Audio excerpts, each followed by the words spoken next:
TDR Conference 2016 Prophecies.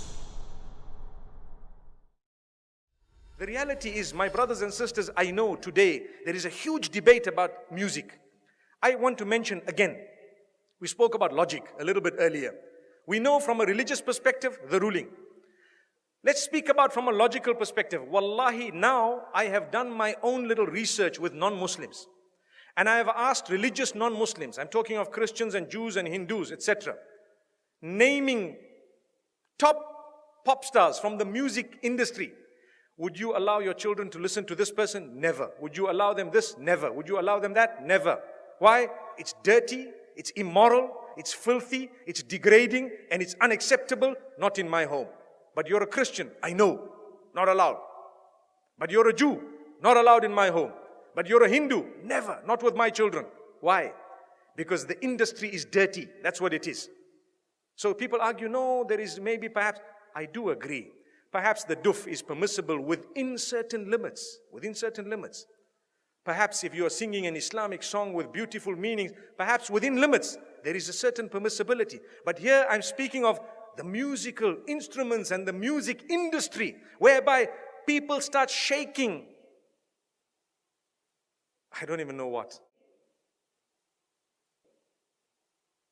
It comes naturally. They say it's natural. It's not natural. It's shaitan's way of controlling you. You listen to the beat continues. You start tapping your finger, you start moving your head. A little while later, you start moving the top of your body, and a little while later, you start moving the bottom of it. May Allah subhanahu wa ta'ala forgive us. And the words have become so dirty, my brothers and sisters, that it is a sign of the hour. And people say, nothing wrong. My brother, you have a beard that reaches the ground and you're still bopping. Astaghfirullah. May Allah forgive you and forgive all of us. You cannot do that. We need to be careful. I want to teach you something very, very beautiful. Why don't you replace that with the Quran? Melodious recitation. Listen to Ra'ad al-Kurdi. Listen to anyone else that you would perhaps like, Sa'ad al-Ghamidi. Beautiful recitals of your choice. Abdul Basit, Abdul Samad, whoever else you like. There will be so many people. Replace it. It's beautiful. It's soothing. Go onto YouTube and check how the non-Muslims reacted to a survey or a little test, an experiment that was done where they were told to listen to this Quran without knowing it's the Quran and comment about it. Wallahi, now in Europe, the test was done recently and a lot of them say, it's so calm, it's so cool, it's so soothing. I feel spiritual. Go and listen to the answers. It's there live for everyone to see.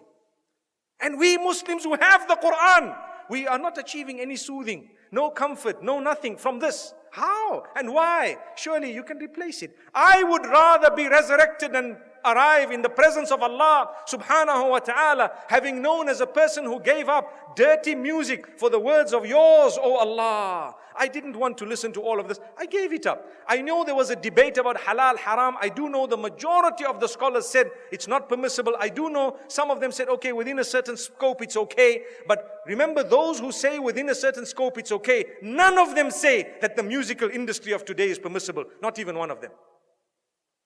Remember that. I would rather come in front of Allah and be resurrected as a person who just substituted all of this for the Quran. Allahu Akbar. Donate now. Go to thedailyreminder.org/donate.